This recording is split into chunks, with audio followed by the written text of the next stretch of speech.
Welcome to the Vinyl and Celluloid podcast, home of all the great movie and music-related discussions. I'm your host, Pedro, and on this episode, I'm joined by Nathalie Lethbridge, founder of Atonik Digital, to discuss what's happening in the entertainment industry, with a focus on over-the-top platforms like Disney Plus and Netflix. For a while, it seemed like the golden age of streaming would never end, but increased competition and soaring operational costs, among other factors, have halted a trend that has been shaping the entertainment landscape for the last decade. In this episode, we take a close look at the industry's current situation and try to make sense of what lies ahead. We will discuss what's happening in terms of consolidation within the space, the impact of ad-based pricing models, and new growth areas. I hope you enjoy listening to this episode, and, well, let's get to it.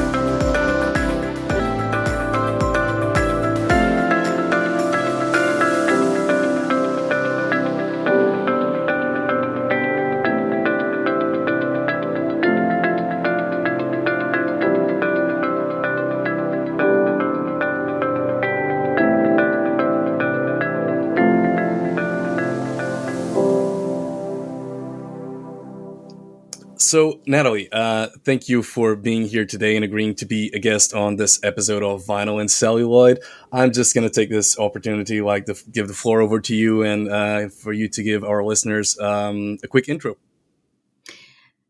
Thank you, Pedro, and thank you for having me on. My name is Nathalie Lethbridge. I am founder of Atonik Digital, and Atonik Digital has been going for about 10 years as an advisor in the intersection of content, technology and audience development. And it's been a brilliant ride in the last 10 years. Before that, I held a number of senior executive positions in various companies, including some of the studios, some of the platforms, and therefore I have an insider's perspective on some of the issues. My specialization is content. Obviously, how content is delivered and experienced and monetized has changed radically. And so I'm hoping that we can talk about that today. Absolutely. That's going to be the core focus of the episode. And it seems like we have the right expert to guide us on these changing times. And I mean, I would like to start with my own quick view of what's been happening. These are certainly exciting and changing times in the industry. Basically, the way I see it is that over the last decade, there was a massive shift in the entertainment industry. So when Netflix pioneered, the online streaming as we know it, it had a clear proposition to deliver an affordable one-stop alternative to the TV box sets that could be accessed anywhere at any time, right, by any user. And when we fast forward to 2023, where we are now, we find a completely different space where Netflix is still a dominant force, but it's also a fragmented landscape with tons of players, rising prices and production costs, where content is getting increasingly siloed. So it's no longer that one-stop solution, right? And when we look at these players, they compete on both price and content, and they're competing in an era of the post-peak attention that certainly was somewhat delayed after COVID managed to give people additional carve-out time. But now, under a different macroeconomic scenario and back to semi-normality, if you will, there's more of a concern when it comes to the consumer's allocated budget to entertainment, and also less time like we did before. I mean, this is my view as somewhat of an outsider.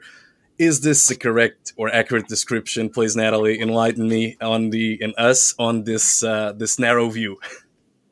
I think in order to step into the view, we probably have to step back a bit and look at the ecosystem over the last 20 years and where it was. So the truth is, technology has obviously accelerated access to consumers, and it's done away with territorial licensing and given platforms an ability to move beyond their geographical territories to global propositions. And that scale has inevitably created a different dynamic, both in terms of content production and rolling out business models and the subscription model, to audiences in the hundreds of millions, which was unheard of previously. I think if you step back 10 or 15 years, you had very much the pay TV profile, which was a local profile. You had bundling with other services such as broadband. So triple play, quad play was the way forward. And you had the bottleneck held by two different entities, either the MSOs or the multi-systems operators, the Comcasts of this world, the Skies in the UK, very much territorially focused, or you had the studios controlling through the networks the production of content. And a scenario, ironically, where there were a lot of cancellations and a lot of frustrations because there was a very, very narrow bottleneck in terms of content productions. And you really had to show your wares and get through the LA screenings and then get through an elaborate process of surviving the first 12 episodes on your broadcast in the US in order to really scale and get a return on investment as a content producer. All of that has been turned upside down. Why has it been turned upside down? Well, as I said, technology's allowed cross-border access. Platforms have operated globally just as they have in other sectors. And so scaling has been different. And as a result, we've seen a complete blow-up of production costs and a complete change of focus of audiences. In terms of business models, the chosen business model for the last 10 years, interestingly, again, looking backwards, when streaming first started, and I have to say I'm a bit of a veteran for that because I was involved in one of the very early streaming projects in the UK called Project Kangaroo, and then involved in Hulu when it first launched. And in those days, the model was really, ironically, an AVOD model, a free advertising funded model. People didn't believe that people would pay for online viewing. Of course, Netflix blew that out of the water at a very low price point. And then it started in the US, then it's launched in a couple of territories. And then over time, 3 or 4 years, it then did its international launch and it's the player it is today. And the studios have now become tech players, built their own platforms, launched their own platforms, and sought a direct relationship with consumers. So that is where the dynamic has changed. It was a very fragmented market 12 years ago, ironically. It is now a fragmented market through competition because everyone's followed Netflix model and gone international and launched internationally, even the most niche players. And we're now in a time of economic challenge for many households. So there has been the perennial share of wallet debate, which means that we have made some assumptions that suggest that households will only tolerate a certain amount of SVODs. We've seen that that's not the case in the US, that actually during COVID, for obvious reasons, that stretched from 2.5 per household to 7.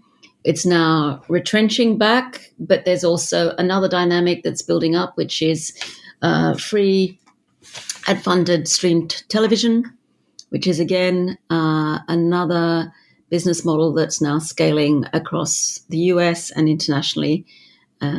And that is another conversation which we'll have today as to whether that's actually an evolution of the existing broadcast model or whether it's a new model in and of itself. So to your point about price and content, yes, we've seen an inflation of content prices and we're now seeing a retrenchment from that, and there'll be some consequences to that. So there was a massive race for original content spend and access to talent and build out of inventory, interrupted a little bit by COVID, but nevertheless, the purpose of that was obviously that the distinguishing factor for these streaming services was original content, exclusivity in the original content space, and that's why they spent so much money measuring global growth as they did. And pricing is also being challenged. Why? Because the economic model that was built out on isn't sustainable given the level of costs. So we are Yeah. seeing a more fragmented market, and we are seeing the competition now shake out some of the content spend. hmm well, that's a more elaborate and as it should be a view of the evolution. Mine was obviously a bit of a summary, but there was an interesting point that you raised there. Because there was change, but not really a lot of change. So there's still fragmentation, just fragmented. The market is fragmented in a different way, right? And I think this is a point that we had when we first spoke, which is the irony of the current situation, where it seems that the OTT players are reinventing traditional television. But the most interesting point here, and that you mentioned, is that there seems to be Netflix as a leader, which it was, and a pioneer in the service, at least in terms of scale and novelty, for sure, on the consumer side. But the different players that then entered the market, they seem to be very different. And this may sound obvious or seem obvious, but the fact is that not only the fact that they have libraries, content libraries that they owned and they licensed to Netflix in the beginning, so they have more of, well, traditional or at least legacy content to make for consumers to access, but also that some of the players can actually afford to have OTT as a loss leader, right? And I'm thinking just three on top of my mind, like three examples. The most popular ones, like Disney Plus, like it's just a channel. It's a cog within the Disney machine, and it's linked towards to all the other divisions. Then we got HBO Max, which is again bundled as part of the AT&T service in the US, and Amazon Prime, which is a sort of a freemium library that's a nice to have to keep Amazon customers in the loop. And I'm sure there are others, but I mean this. This position, or this the role of OTT as central or at least key to these players versus the role that OTT has for Netflix, which is their own or their main and core revenue stream. Like, do you see this? Is it safe to say that not all players are fighting the same war or facing the same pressure in I terms of think costs, etc.? I think their motivations differ quite considerably. I think it's important to really, again, step back and look at the why of what motivated them to spend so much money on tech and to, in some cases, to really build a very risky proposition given their traditional lines of revenue. So let's go to Disney, for instance. Disney was in a situation where it was a premium content provider. Disney's challenge has been that it has lines of business from that are basically a franchise that builds out of its content arm and its theme parks as well. So one of the challenges it's had is the link in finding out where its consumer is across all lines of business.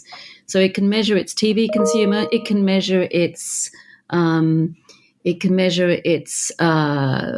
parks entries, it can do all of that, but it can't actually measure the value of that consumer across all lines of business. Having a streaming proposition does a couple of things. One is it puts itself at the center of its distribution, which is very important. Secondly, it also gets invaluable data about its consumer, so it can really understand each and every element of its lines of business. So in building out its franchises, it can really truly create a value per customer analysis that's really effective. It is motivated by that because it brings together all its businesses, and it also makes it a player in the future. So I think that is a prime motivation, and that is the vision that Bob Iger had when he originally moved to streaming. I think they have spent a lot of money on it. They have changed their whole workforce and structure around it. We've seen what's happened with Bob Chapek and the stock price. So they have taken a commercial risk. They've also taken a commercial risk in cinema windowing and other things. And so they are still finding their way forward. But, on the back of Netflix earnings calls last week, their stock seems to have come up again. Bob Iger's now back in charge. It's interesting. He's dismantling some of the things that he actually set up. So there are some learnings there. But, they went very quickly. They were the first major studio to go that way, and they really went full hog. But their motivation was that they had a very broad-ranging franchise business, and so they could really see the value of tracking their customers across from inception of the franchise all the way through to consumer products and the experience of the theme parks. Mm-hmm. If that makes sense. It does. That's Disney. Discovery Warner Brothers is a different scenario altogether. First of all, Discovery and Warner Brothers, or Warner Brothers Discovery, I should say. But first of all, they were not a single entity when they divided their streaming strategy. And Discovery was already working with BAMTech, and it was looking at streaming for the purposes of its acquisition of sports rights, and it really did a lot of work in that division. HBO Max did a massive rollout and saw itself as a third player. Of course, Jason Killar's background was Hulu and Amazon. He's very firmly in the streaming camp and in the digital futures camp. His motivation was to really move Warner Brothers and its content into the digital space and scale and catch up with Netflix. And that has slightly changed. Again, the premium content sort of setup of HBO Max has been cut back by the management because they're looking at stabilizing their stock price and really have had a fairly extensive internal review and cost-cutting review. One of the things that happened that was differentiating a lot of these streamers was the spend in local content and local production companies, and that's been cut back by HBO Max quite considerably as well. But the motivation there from HBO Max was to play catch-up and scale HBO Max because of the quality of its content, to be number 2 or 3 in a 3-horse race as it saw it. The motivation for Discovery is different. Discovery is a different beast. Its linear service network was extensive. It was already a global network, but it was testing this in relation to sports rights. So let's see what happens with the combined service. And then Amazon, we all know what Amazon's motivation is, and we all know why it gets into content. World domination. It is, I would say, the reverse of Disney. It was absolutely driven by serving customers and getting people to buy as much from its platform as possible. So, all of these come from very different places. Absolutely. I mean, so they are indeed fighting in the same battlefield, but somewhat different war with with the same goal, but different motivation. Exactly. And I think you believe you also mentioned, I think it would be interesting to add just even another player to the mix, which is Paramount Plus, which is also a somewhat unique motivation, would you say? Yeah, I mean, again, amazing library, quite an exceptional. The revolution has happened at Paramount in the last 3 or 4 years because Paramount was pretty much the also ran brand, and it was carrying a lot of disjointed legacy brands like MTV and others, and CBS and others. And I have to say, 2 things have really changed how it's doing internationally. One is the creation of Paramount Plus as a streaming service, which brings together some of the iconic content that it's had, and has had quite a successful rollout, particularly as HBO withdrew with the Discovery cuts. So it's been impressive to see how Paramount Plus has scaled in the last 2 years and what they've done and their content lineup. And then, of course, the purchase of Pluto TV. So what they have and what they've had from inception, unlike the others, is a hybrid model through that with both Paramount Plus and Pluto TV, which creates a really interesting dynamic. And of course, when you look at the Netflix earnings last week, what are the things that the market gets excited about? It gets excited about new opportunities for revenue beyond just subscriber growth. And there are two things that Netflix is using to draw positive attention is its password sharing account Hmm. crackdown, which is hopes to scoop up some extra revenue from that. And of course, its ad funded layer, which it's still experimenting with, but intends to beef up. And these are the things that Wall Street is getting quite excited about. So Paramount was ahead of the game on that one and is very much touting that and is very much building out in its own ecosystem, both traditional brands that it's feeding into the Fast model and the AVOD model, and also Paramount Plus. And with an original production slate that is also quite interesting, where it's actually going back to some of its key titles and franchises and reviving them for the 21st century. So Hmm. really interesting. I've been fascinated to watch. It's got some very, very good executives that are at the forefront of this, and it's been very impressive to see Paramount's progress in the last couple of years. Absolutely. I completely agree. And I was about, before we get to that, the ad based model, which I think will focus that on the consumer segment, I would just also like to add that, and speaking about Paramount, how impressive there's always been since the like, when the changes of windows and release windows and how long is a theatrical release. And there's Mm. always that debate with Netflix being a bit Netflix versus big screen and the cinema chains. But it's impressive how Paramount was able to do that, and especially when we see last year's juggernaut Top Gun Maverick, right? How it performed so well. Then it went straight into their streaming service, but then it was re-released, and there was they still managed to get, I think, 5-7 million, even more, in revenue. And it's really impressive how they were able to create a certain harmony between the different channels, not biting the hand that feeds them or that used to, and that was so kind to them in the past. And that's something that, for example, Warner couldn't pull out, and that was also, it had big issues, right, with not only some of the properties but also some of the talent. And I'm thinking of Christopher Nolan's issue and his departure Yeah, from Warner. and I think Jason has a tech background first, and so I'm not sure that he fully embraced the need for a theatrical window. Hmm.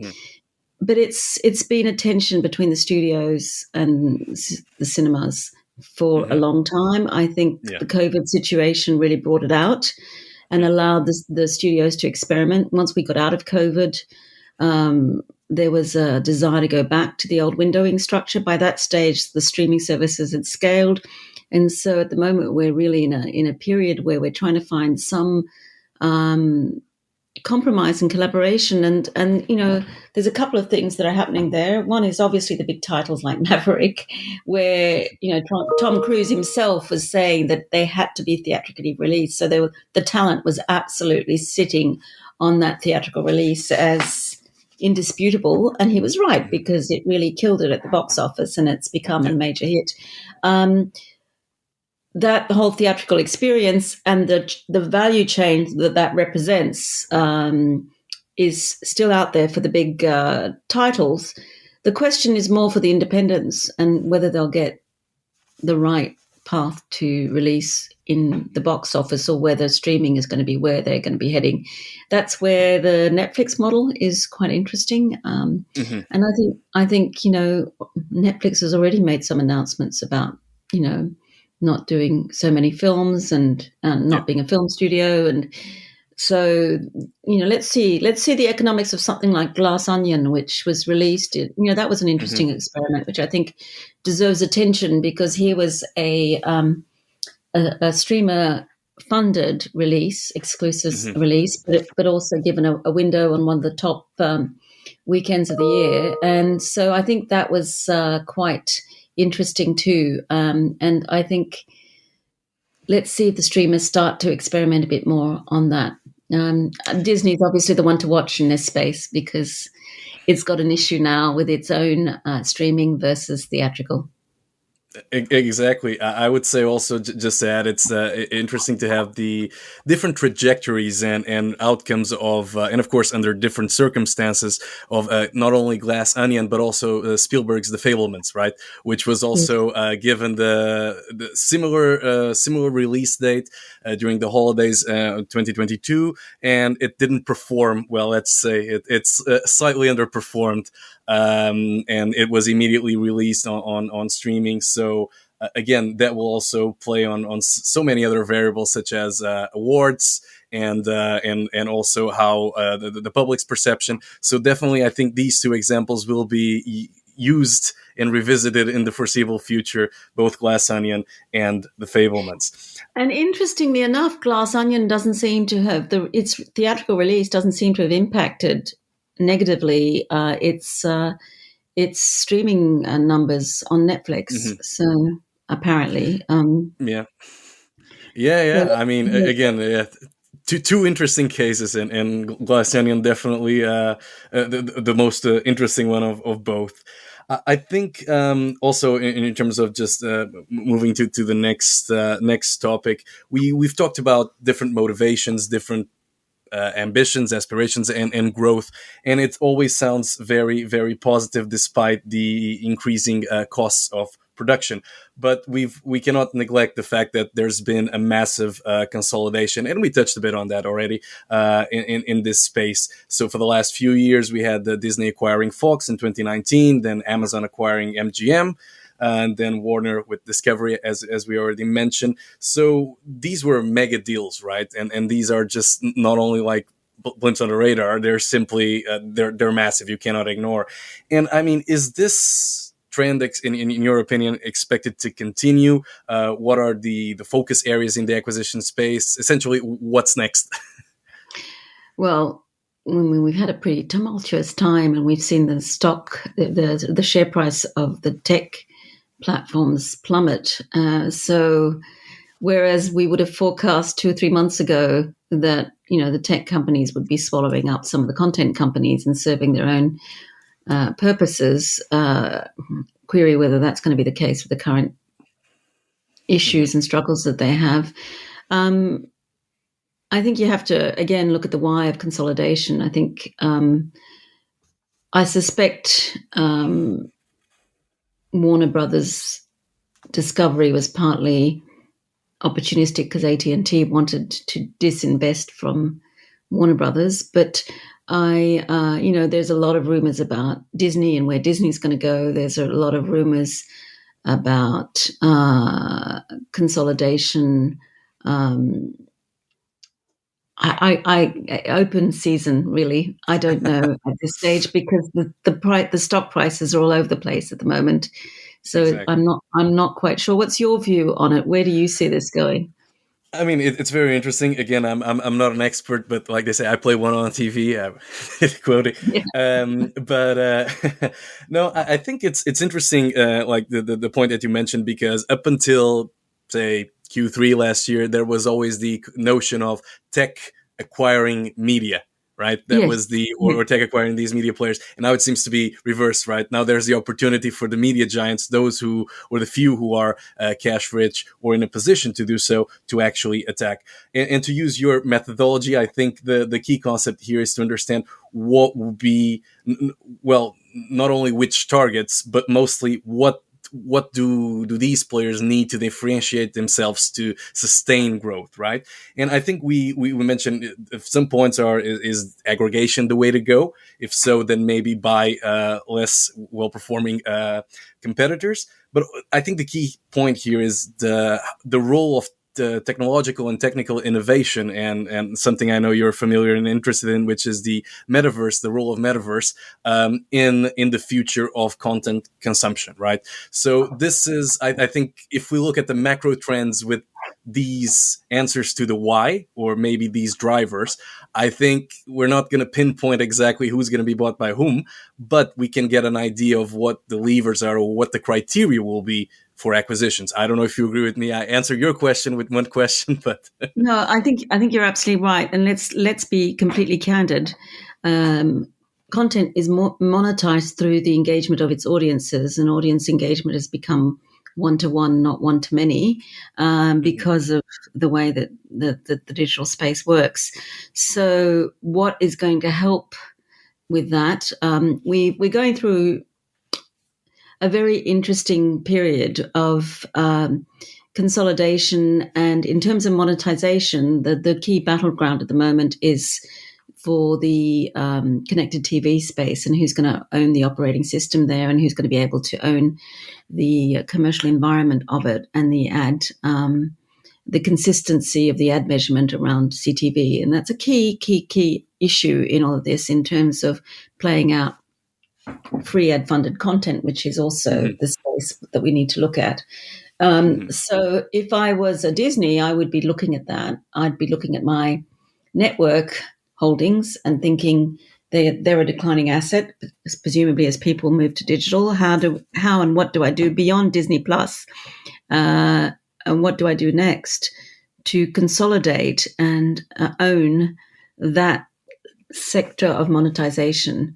And so naturally, you would look at um, acquisitions around that, acquisitions that enable you, and relationships and partnerships. I think we're going to see a lot of partnerships playing out that might not have played out beforehand. Again, Paramount's been really interesting in the way it's rolled out Paramount Plus. It's been Mhm. developing partnerships, including with airlines and others, in order to get massive distribution in areas and sectors that typically wouldn't be thought of by streamers. So I think CTVs are going to be building out the ecosystem. So the tech around all of that is very valuable. There are other areas too that create monetization opportunities that might not have happened. So we've looked at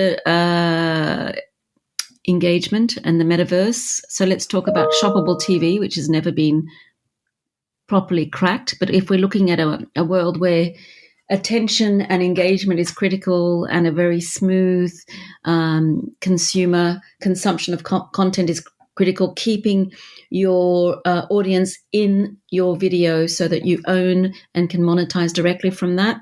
Any tech that enables that is going to be really interesting to whoever is owning the content to acquire it. You know, at the moment we have a little bit of an uneven imbalance between the platforms and who are monetizing the content and the content producers, because in order to monetize the content, the consumer has to actually go outside of the video experience. That in Mhm. itself, I think, is a big issue. And if someone can crack that, then there's a whole lot of opportunity there for content owners as well. And I think Mhm. that that's an area that we'll see some activity. So I think there's, going back to your point, where are we going to see next? Are we going to see mega deals? That I really don't know yet, because you know Mhm. the pricing of the major players and has moved so considerably in the last 6 months. Are we going to see acquisitions? Yes, definitely. Where are they going to be? Are they going to be in innovative tech that builds engagement, builds ability to monetize? Are they going to be in bundling and business models? And maybe are the telcos going to get involved? Are the telcos going to Mhm. buy their way back into being significant content players as opposed to being pipes, which is how they've operated for the last 10 years?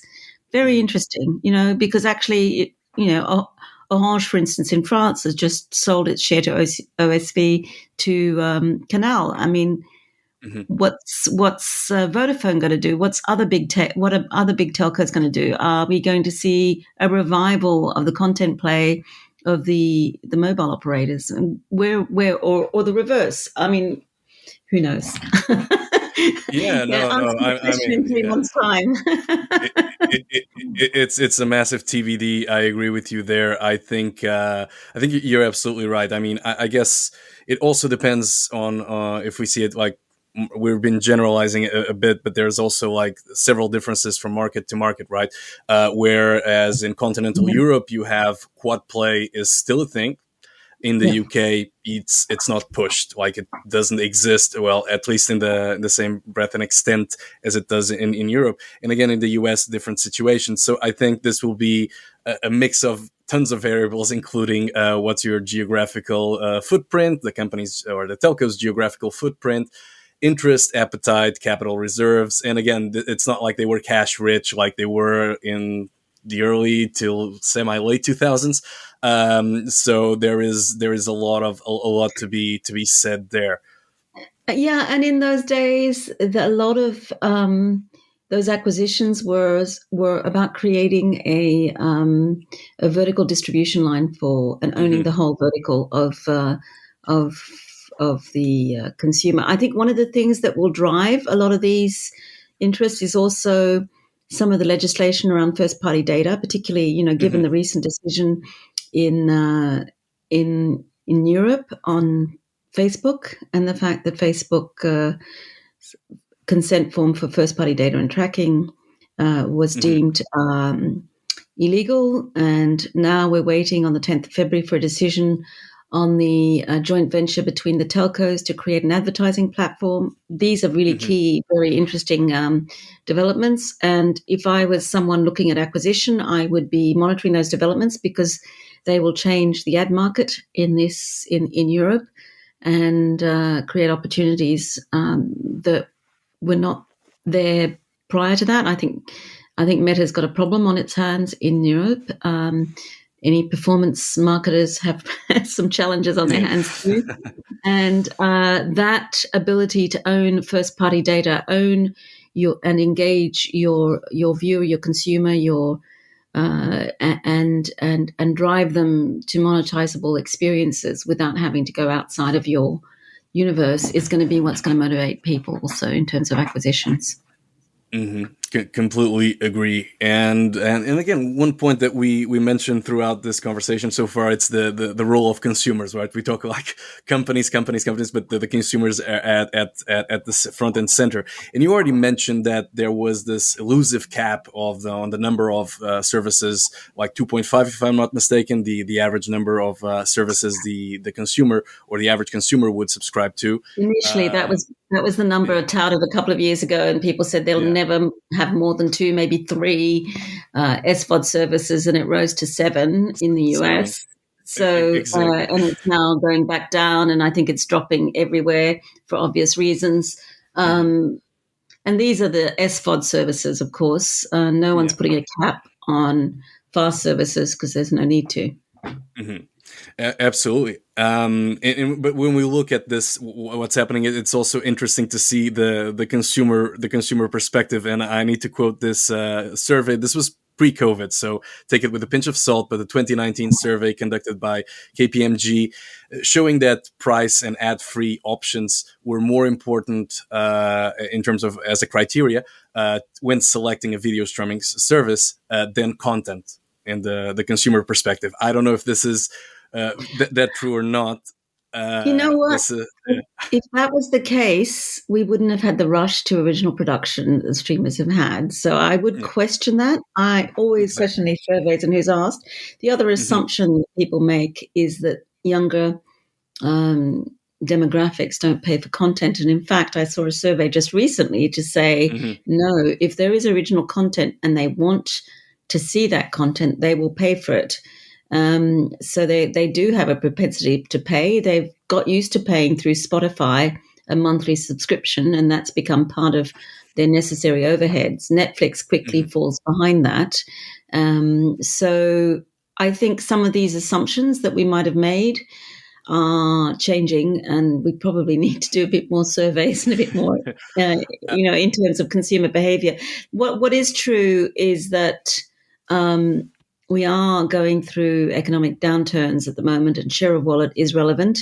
So that might favour a fast environment and free ad funded services. Um, let's see how things go in the next quarter and see where that goes in terms of churn for SVODs. And I think that's probably why we're seeing a rush to hybrid solutions.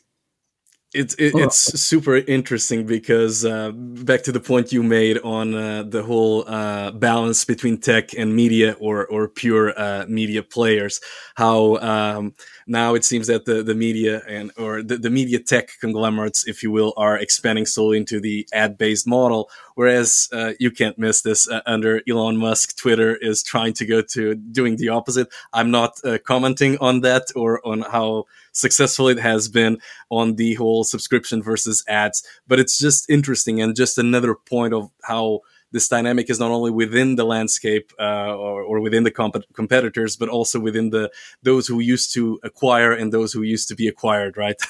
So it's I think it's definitely interesting, and I mean I agree. I think content is king is not just a mantra; it's a fact, and also how will consumers react with the price changes and with these new options, because the fact is that yeah, inflation exists, period, but prices have increased, and they for these services, and they've been increasing more often, right?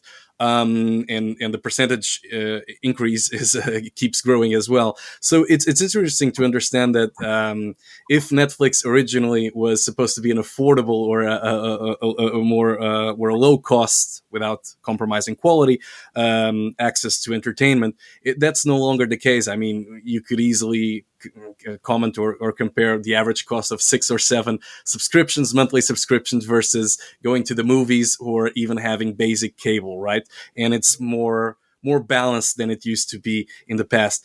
And one thing when we talk about consumers and the next step, which is content, I think, and it's something you'll definitely have a say and an opinion, is the role of live sports, which for ever have been something that it goes beyond the nature of the content. It's just something you need to experience in you cannot watch it later. It's not the same thing, right? It's something that needs to be experienced now when it happens. And this is interesting to see first what this impact would be, not only on the consumers, but also if it's something that could motivate or make a shift in the decisions that we've discussed so far. So that's a really interesting point, Peter, and thank you for bringing up life sports, because I think that again is a critical dynamic, and it's a piece of content that can't be time shifted in any way. It is what people will pay to see. It's always been the big differentiator between the pay TV providers, and we've got a history spanning decades of high competition for sports rights within those. I think a couple of things. We've seen some interesting innovation with Amazon in sports rights. We've seen some conversation about ESPN and Disney and how they will integrate ESPN and live sports rights in Disney Plus. We've also had a decision recently from in Europe on the Olympics, where the EBU has shared the rights with Discovery, with Warner Brothers Discovery, which is a really interesting model, because what Mm-hmm. that does is that preserves the ability for sports rights to be seen on a linear public broadcasting service, but also enables Discovery to exploit those rights for both its SVODs and whatever other digital incarnation it chooses to exploit in Europe for those rights. So a couple of things on that. Yes, live sports clearly drives acquisition and of paid subscribers or paid viewership. It also drives advertising value in premium sports moments. But there's also another thing happening, which happened at the last Olympics and which started in the UK Olympics of 2012, which is that digital platforms enable a much broader exposure of sports rights as well. So you get niche sports that start to have relevance and start to become interesting from a financial point of view. I think this hasn't fully played out yet. We're going to see a lot of movement in that. And certainly the various sports organizations and federations that broker their rights will try and leverage that. And the only question I have is to what extent governments will intervene and create regulatory boundaries in terms Hmm. of allowing rights to go to global streamers. So Hmm. watch that Hmm. space. I think it's a very important space. Hmm. Yeah, I mean, definitely, if there's a requirement there with a partnership with local markets, say with a local player to be able Yeah. to carry that weight, I think it's interesting because you mentioned a lot of points on the benefits of live sports and definitely how it's more than just a nice to have. It's becomes somewhat critical. But one question I have is how effective are live sports or this type of content in, let's say, reduced churn, right? Not well, reducing. Yeah, it's the right term. Let's say reducing churn. Do they turn consumers into, well? Do they increase their stickiness to a service, their loyalty, if you will? If you go back to the pay TV model, that's certainly what Yeah. they believe, and that's why they've Hmm. spent an absolute fortune in the billions to preserve access to sports rights, particularly with football in Europe. Um, Hmm. you know, there's been lots and lots of ink spilled on all of that, and lots of conversations. I think it's. I think in when you're calculating how much you're going to pay for a series, Hmm. access to I know a major sports event and the series of events that lead up to it, you are going to calculate the impact it's going to have on your revenue inevitably, and that also involves impact on churn and acquisition of customers. It involves your impact on your ad revenue and how much you could sell that Hmm. for. And so I think we have seen that services in pay TV that have live sports are the ones that people stick with because they Hmm. have live sports. And I think Sky would say that a good section of its um, subscribers in the UK expected to have those rights. Otherwise, it would face quite a lot of churn if it didn't. Hmm. Um, and that's what enables it to charge the prices it does for Sky Sports. But I think so. In short, yes, I do think it impacts retention and churn. Yeah, And let's see whether it's the case for the digital platforms. I don't think we've exactly. tested enough yet. And there is a big difference. Digital platforms have a much more agile customer set because it's a Hmm. monthly subscription. So people churn much more freely than they do in a pay TV environment because of various things, including the triple and quad play models that would keep them in their current subscription. Hmm. Also, one thing that you mentioned is the nature of the content, not only within sports. Let's talk about the new world of esports, right? And that's a completely different beast with a completely different audience, at least from what I've researched and read. And again, that will also be interesting to see what are the patterns or the consumer behaviors when we look at this specific type of events. You're right, actually. I mean, esports is pretty amazing given the scale of those events. Hmm. Um, I'm not familiar enough with the monetization of esports, but I do think it's an interesting area, and certainly there's a lot of people who believe passionately in that. There's a structural issue with esports, which Hmm. is creates some barriers to monetization, and that is that the publishers are not the same as the venues for the esports, and so there is a Hmm. disconnect in terms of the ability to translate the monetization models across. Um, Hmm. but I do think it's fascinating. So the question is, will they become also monetizable events on streamers? Hmm. I don't know. There's a slightly different experience, but Yeah. I'm sure people will try. Absolutely. I think here this is, or the angle where I'm coming from, it's always the technology integration, because not to use a stereotype, but the esports aficionados, or generally the audience will be more technologically not advanced, but at least more prone to adopt and embrace, say, a metaverse experience or something like that. So certainly, I don't know how big it will be, but it can be, sort of like a lab experiment in terms Yeah, of the future, right? And let's go back to this point that we were making earlier about Hmm.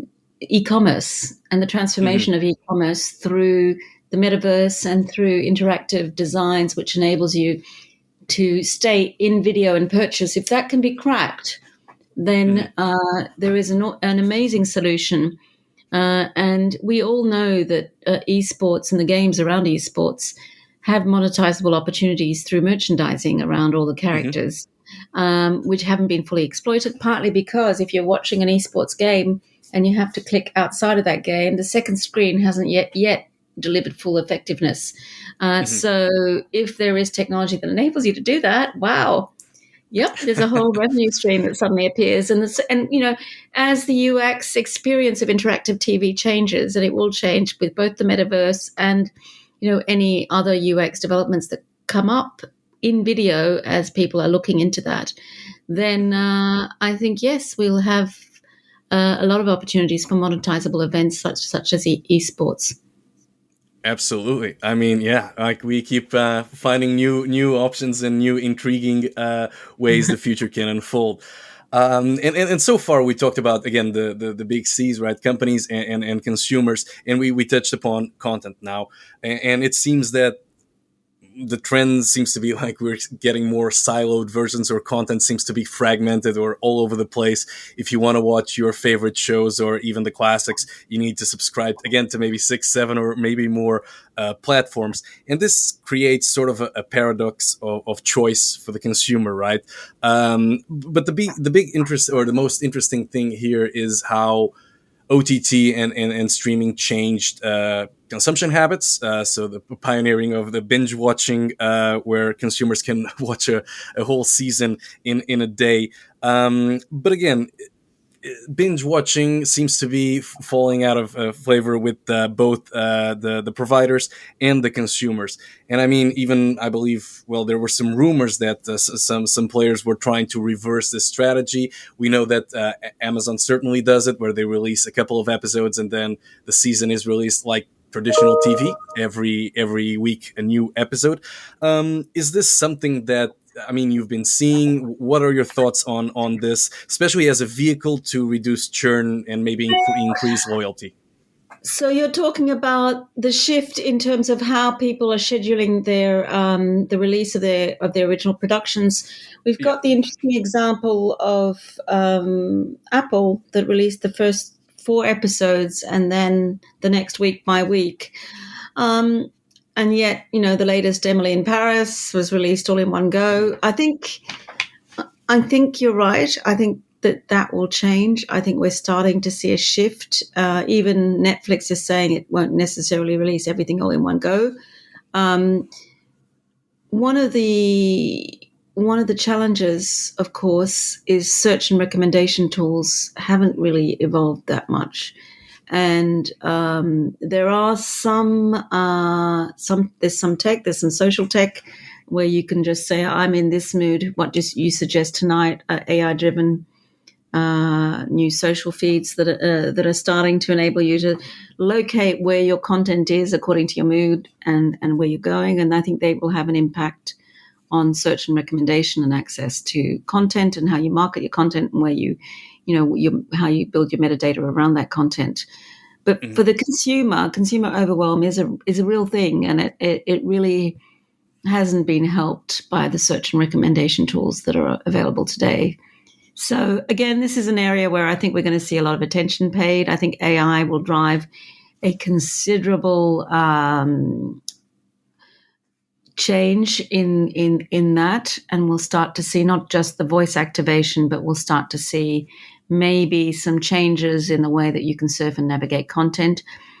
I suspect that the rights grant originally for the content will mean that may need to be loosened, and people will want to navigate according to moods, thoughts, feelings, not just titles and Google search for content. So you're right. There is consumer overwhelm and the race for consumer attention, how you get your content seen, how you engage the consumer of that content is important. All I would say about that is that unfortunately, traditional marketers have thought traditionally about where they speak to their consumers about content, but people are making a decision to view content much earlier now, and they're making it in social groups and social chat. And so, again, anything that's involved social and involves the ability to search on social is going to have a massive impact. Hmm. And if I was someone who was in charge of some significant marketing budget, I would really look at speaking to a viewer way before you even think about releasing your content and starting the conversation early, building it up. So one thing that's interesting to see, for instance, is the Friday campaign recently on Netflix. I thought that was amazing. That really created a buzz. It went across everywhere and everyone was talking about it. So I do think the consumers will ask for some clarity as to what they want to view a lot earlier and in their social environment where they just make the decision about what content to view. It's very, very interesting. I mean, certainly how it's been presented, and beyond navigation, more on the frequency and cadence of content.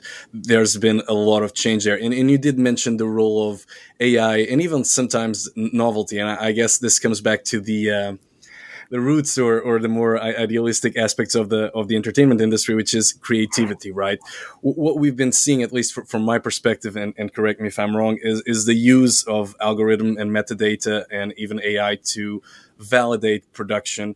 But if platforms have a limited amount of content, and limited content because it's more fragmented and it's all over the place, then you're sort of creating, at least the way I see it, an echo chamber where you watch the same thing over and over, and we know that there's rewatchable content for which platforms pay a premium price, and we're talking shows like the Office and Friends, where people just rewatch them, right? And at the same time, so these players have a limited amount of content that they can show, and on which they can collect data, even more so. And at the same time, they're reducing their risk appetite for, and we understand why.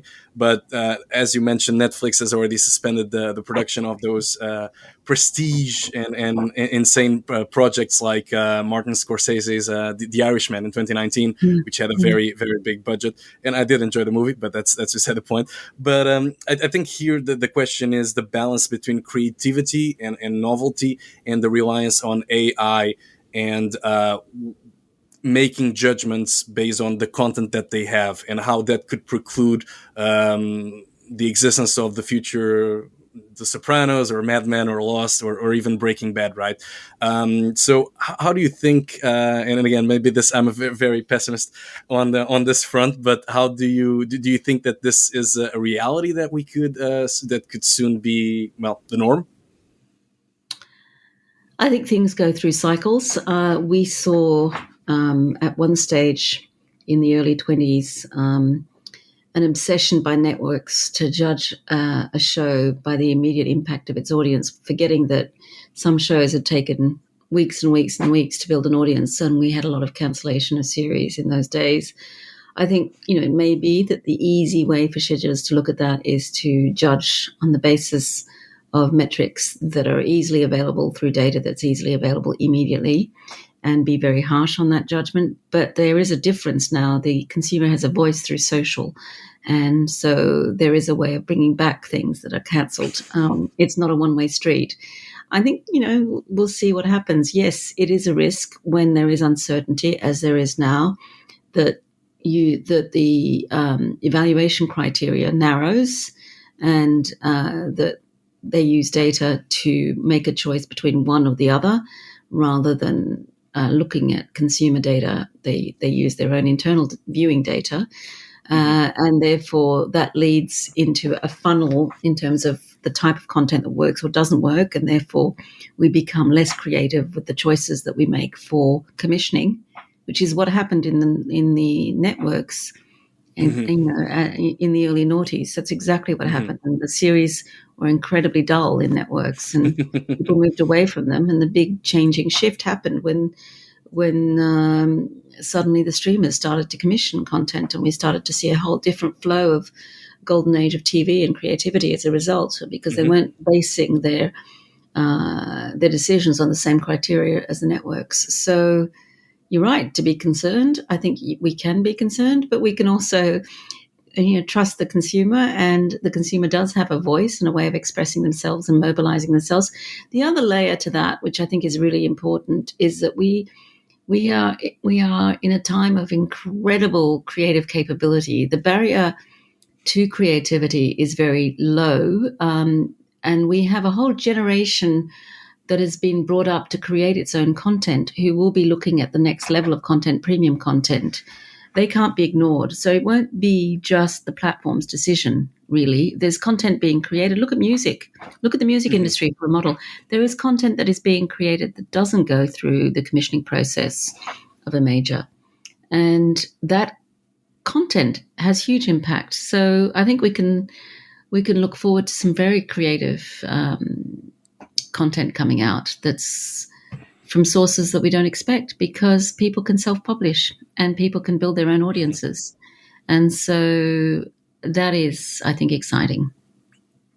Absolutely, I completely agree. And even if we don't have that, we can always pay a bit more and try and get access to the likes of Movie and Criterion Channel and more niche players, which seem to be. I haven't looked at their financials. Many of them are not publicly traded, but they seem to be doing somewhat well considering the amount of content, new and original content that they put out. In the case of Shudder, and in terms of the Criterion, considering their loyal fan base, they seem to be doing well despite It's all about ARPU. If they've got a exactly. small amount of fans, and those Yeah. fans are absolutely indestructible and committed, and they don't churn, and they've got low churn, and they've controlled their churn, and they know exactly how much they need to spend to make it interesting, then it's a great business model. It's yep. Yep. We have niche cable channels that have existed for 30 years very successfully and then been sold very Yep. successfully. So why wouldn't the same be of streaming services? Absolutely, absolutely, and we're also seeing, based on this, like more niche, an evolution that touches on different aspects that we talked about today, such as the interaction with the end user. And this is I'm using the example of A24 and their new membership subscription, right? Which not only grants them access to exclusive content, but also access to special events and maybe the possibility to meet some of the stars of their favorite movies and content. And Disney is toying or showing some interest in rolling out a similar service. So, I mean, will this be a new opportunity to again increase loyalty? Or will this be just a service that can be provided by those who can afford it? Disney will probably be able to afford it, but something a bit more. I think what you're talking about is bringing communities into the value proposition and serving those communities with experiential environments that engage them and make them feel part of that community.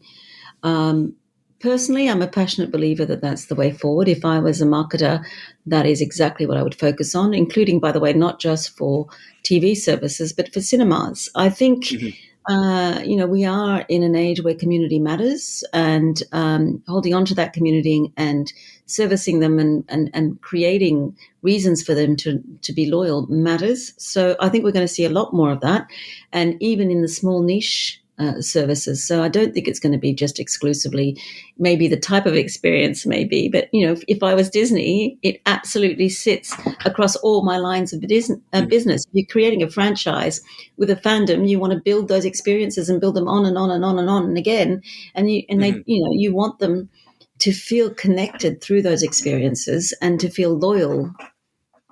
Mm-hmm, mm-hmm. And also, I completely agree. sorry, and there's Yeah. another element of that, which is some of those experiences create opportunity to get first party data. So why wouldn't you? Exactly, and I think beyond that, what you were talking about, like it really like connected with me with the fact that this will be the new word of mouth, or word of mouth 2.0, if you will. I was thinking about an old example that I read many years ago about the Rocky Horror Picture Show in the 70s and how it slowly built momentum and was part of a community, and people were dressing up and showing up. I And think we this still will are. probably, yeah. Well, I went to a screening last year for the first time, Yeah, so it's hilarious. it's amazing. It's amazing.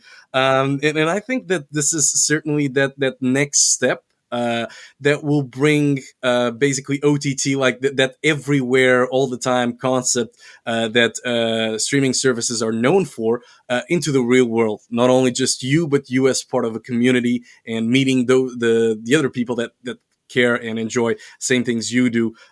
So maybe this will be the way forward. We will need to see how A24 and if Disney decides how Yeah, A24's initiative plays out. Yeah. I agree, and I think cinemas have a role to play in that as well, being a bit more broader in Mhm. how they screen and what they screen. Awesomeness TV did this 5, 6 years ago. They took some of their YouTubers and then they Mhm. got them to create long form content. And then they went for a week and released that long form content in cinemas. And the cinemas were overwhelmed because the fans were going there. And that Mhm. was a real example of taking community content, creativity, and influences and putting them all together into a sort of a must attend experience. So I think we're going to see a lot more of that. Absolutely, and this is in a way perceived as differentiation, or at least a way to create something new, or at least build up on something that we or a fan base and the existing content, and then take it the next step. And one thing, and this is the last question before we wrap up, is it's a slightly different area within entertainment, but still related to streaming, which was relates to one of 2022's biggest stories, which was the short-lived CNN Plus service. Right? I know we're talking about news, not purely entertainment, although depending on which source of news you look at, the two of them may be the lines are a bit blurred there. But what lessons can we learn about, or at least can we take from differentiation, or too much differentiation from this case study, if you will? That's a good question. I think it was an internal decision which probably had a lot of color to it that we're not exposed to. There would have been a lot of conversation about platforms, technology, spend on platforms versus other projects in the group. So part of it would have been, do we really need to create a separate platform, a separate entity when we're, focusing also on developing HBO Max and other services? News is a very, very expensive beast. The revenue Hmm. cycle on news is challenged. Everybody knows that news services are loss leaders Hmm. because of the resources required to actually develop a credible news service. Um, I think lessons learned. That's a good question. Lessons learned. Uh, what, have a cohesive internal strategy, or I don't know. I mean, No, lessons learned about news as a I, platform. I I think that the mean, point here would be if in a hypothetical scenario would CNN Plus had worked if they were part of a bundle. Say if you oh, subscribe well, to that's Paramount a Plus, very this and good that, right? point. So And that would so be would have that saved CNN Plus. Let's rephrase it. Let me rephrase it. yes, I think bundling would have saved CNN Plus because I think if you look at traditional bundling news is quite important. If you can crack a news service that forms part of a streaming bundle, that is something that people will view because people do go online for their news now. It's their principal source of information gathering. So maybe it was a bit too early in Hmm. the strategic evolution of the thinking at Warner Brothers as it then was. Maybe if it had been a concept that existed today, I think what you're saying is very important. I think bundling in and of itself is something we're going to see a lot more of, particularly where Hmm. there's a pressure on share of wallet. We haven't seen a lot of it. It will come. Hmm. It'll be what I call intelligent bundling, which is looking at the various uh, audiences and communities and seeing how you match those across offers. So it'll be interest based. According to the data you have, the first party data you have on your audiences across the services. And I think that's going to be very interesting how bundles develop and how they can be economically viable for the consumer. So you're right.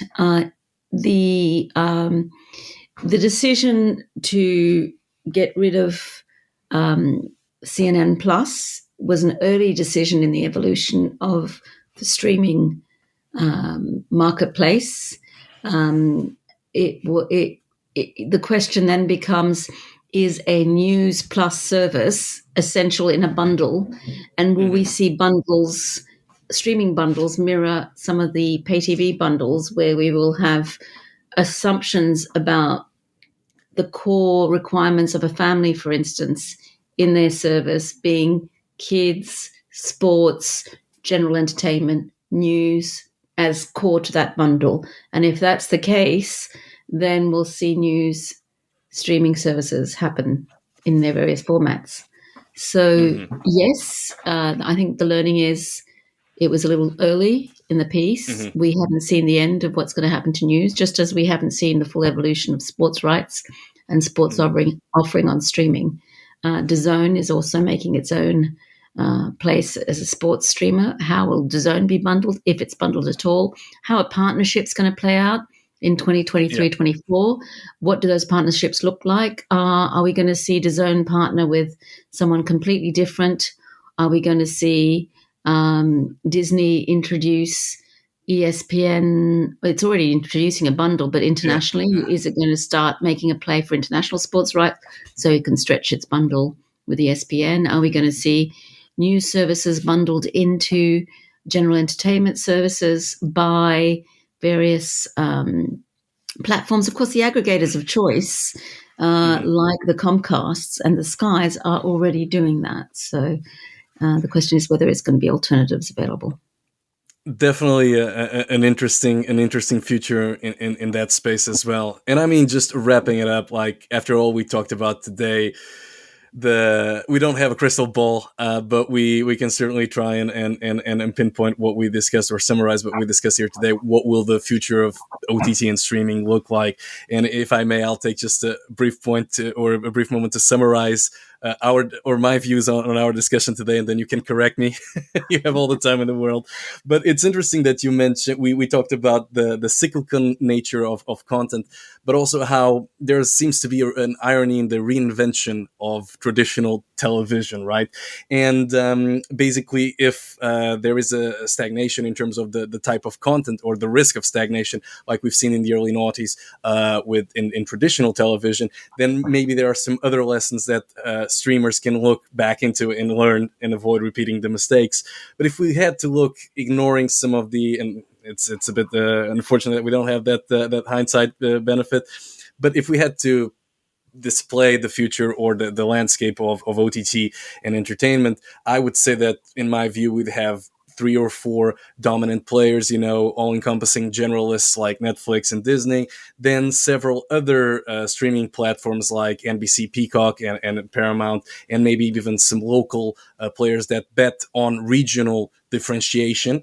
And then the niche specialist players like the ones I mentioned, like Criterion Movie, Filmin, Shudder, that have limited growth potential in terms of number of subscribers, but the growth that they can get their hands on, they actually have insane ARPUs, and those few additions will drive the big impact. Again, this is not me using my crystal ball, but I would love to hear your view on this. I think you're right in all of that. I think the big battle will be for ARPU and control of ARPU. That is going to trigger some developments. Bundling will be one of them. Pricing will be another. Um, Commercialization and monetization models, introducing new ones or new services, will be another. So the ad market will play out on that one. Distribution and partnerships will be another element that will be impacted by that. So it's going to be a call to ARPU and retaining ARPU in 2023. And that's basically going to be the measure of all things.